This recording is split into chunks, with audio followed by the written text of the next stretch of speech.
What's going on, everybody? Welcome back to another video, Heavy Still and High Rise. Today we're going to be talking about some things that I learned while I was coming up as a journeyman iron worker, to becoming the subcontractor owner of this little outfit that I have.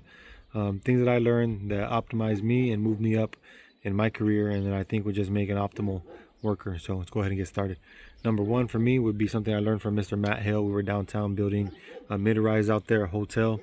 Gardens Inn. It's in between the Ticket Bar and the Historical Maverick building in downtown San Antonio. We're doing a Hilton out there, and he used to tell us, if you're on time, you're late. So he wanted us to be early because he knew we were going to be eating our breakfast, we're drinking our monsters, bullshitting with the guys, using the restroom, smoking cigarettes, etc., whatever you all do when you get to the job site. He understood that took a little bit of time. And if he said, work starts at 7, he wanted us starting work at 7, not stumbling in, doing all those things, and then going to work later at 7:20, 7:30. So we used to get there at 6, 6:30 just to be on time. If you were early, you're on time. If you're on time, you're late. So shout out to Matt Hill. That's something I picked up from him. Another one would be just always stay ready so you don't have to get ready. When I was in the union, Local 66, shout out to Bobby Espada out there, Local 66 in San Antonio, Texas. I was there in my early 20s. They taught us something: stay ready so you don't get ready. So basically, never let your tank of gas get less than half a tank, quarter tank. Always make sure you have your breakfast, either leftovers from the dinner before, night before, bring as lunch, snacks, breakfast, all those things, etc. Bring everything with you.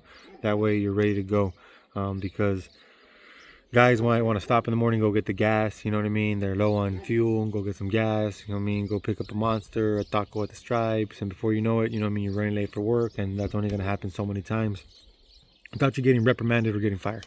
So, stay ready so you don't have to get ready would be number 2. Number 3 would be something that they would always talk to me about. Basically, they would call it clean your room. Make sure your room's clean your area, make sure your area is clean. Make sure your car's clean, make sure your boots are clean, make sure your harness is clean, all that type of shit. Clean your fucking room, make sure your room's clean. Basically what they're trying to say is, if you keep one aspect in your life pretty clean and pretty tight knit, then it's going to seep into everything else.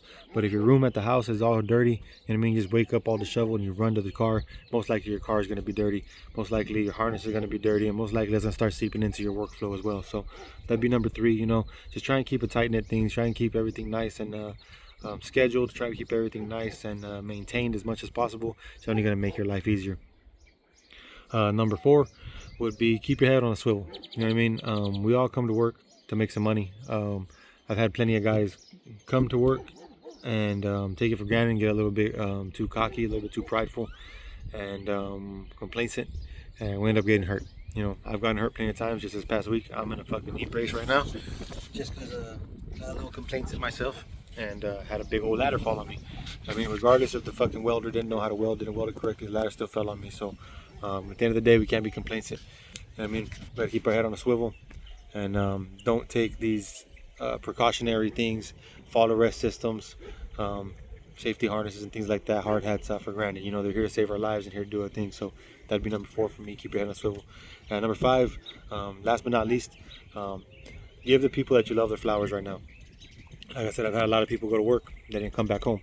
So some of them told their families they loved them, give them a hug and a kiss every day they left. Some of them didn't have that satisfaction because of their own personal relationships, have it be.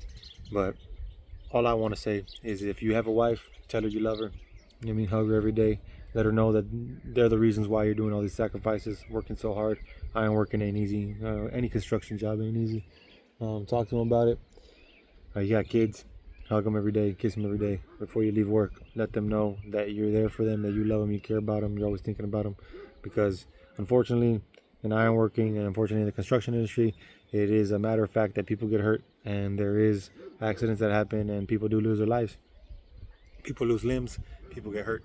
So that'd be one thing I'd want to say. So those are just 5 little things that I learned along my way of becoming an ironworker, becoming a subcontractor, now an owner of an outfit, that really helped me out. I always want to be on time, always want to be ready.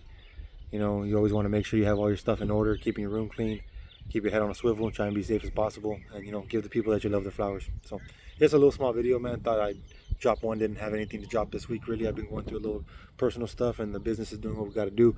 Having some problems over there on that end. I'm trying to get everything figured out, that we can have some good content for you guys. But I figured I'd just drop this real quick. You know, it's nothing to do with vehicles. Has a little bit to do with the construction industry. As for, like I said, these are things that I learned on my way up becoming a journeyman in the ironworking scene, in the industry of construction. That really helped me. And as I hire people, you know, I try to explain to them, you know, these things is simple things that I followed every day, and it helped me stay consistent, and it helped me come to work every day and make sure that I was moving up and making more money. So if y'all agree, if y'all disagree, go ahead and hit the comments up. Let me know what y'all think. If it's the type of videos that y'all like, go ahead and like, subscribe, share the videos. If you already subscribed, hit the little notification bell. You'll get notified every time we drop a short or a long content video. Other than that, y'all stay blessed, y'all stay grateful, y'all stay safe. Remember, do not look back unless we count yesterday's money. See y'all later.